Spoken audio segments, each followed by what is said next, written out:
Some of the tourists get distracted by the motorway signage saying the Barack Obama Plaza, or the brown tourism sign on the motorway saying ancestral village of President Obama, and that draws people in. And right at the mouth of the motorway you're met by the Barack Obama Plaza. We have a visitor centre, and we don't just highlight President Obama's Irish ancestry, we highlight the influence of Ireland in the United States and around the world. Were you expecting to find Barack Obama Plaza in this part of the Midlands of Ireland?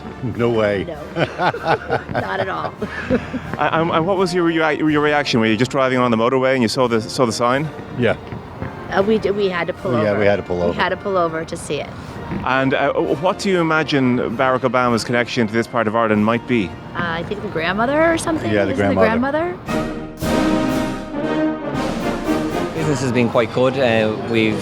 We're continuing to grow, which is fantastic, and being on so close to the motorway on the M7, it makes things a little easier and convenient for people passing by to call in.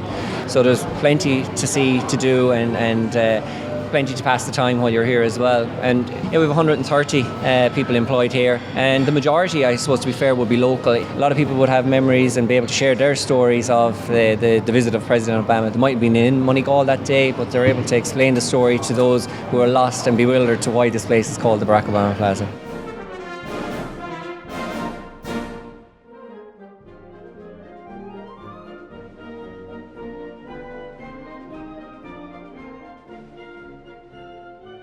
You don't often see a regular Guinness glass presented in a display case, but what's this doing here? Well, this is the pint glass that the First Lady poured a pint of Guinness into. Okay. And our local parish priest, he borrowed the glass from the pub after he finished its contents, when we were opening here, he brought it down and gave it to us. And you can see in one of the displays and on one of the videos here, the First Lady actually pouring the pint into the glass. So it is genuine. It's not the pint glass that the President drank from. A lot of people assume that, but it's the one that the First Lady poured the pint into. How do we know it's the one the First Lady poured the pint into? Could this not just be a random Guinness glass? It could be. You'll have to trust us. Okay. I suppose the build-up in the days beforehand was really when it got intense. You know, when you've seen people welding down the manholes, and we had flagpoles on the street. They all had to be welded. Everything was inspected. The sniffer dog was brought through everybody's house on the main street. The Gardaí were done a search. Anybody who had a licence for a gun was removed. Their guns were removed and taken into storage in the local Garda station.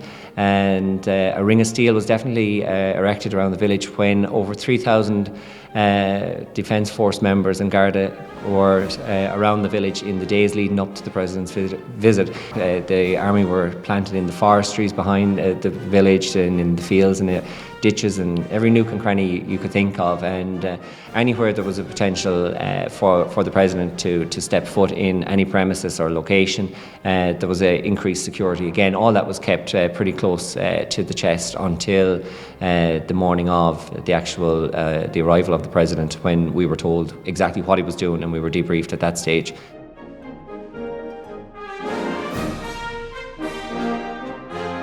There's no intentions, as far as I'm aware, at head office level to change the name of the plaza. It'll always be the Barack Obama Plaza, unless on January 20th that an order comes from above to start changing things to Trump's pumps.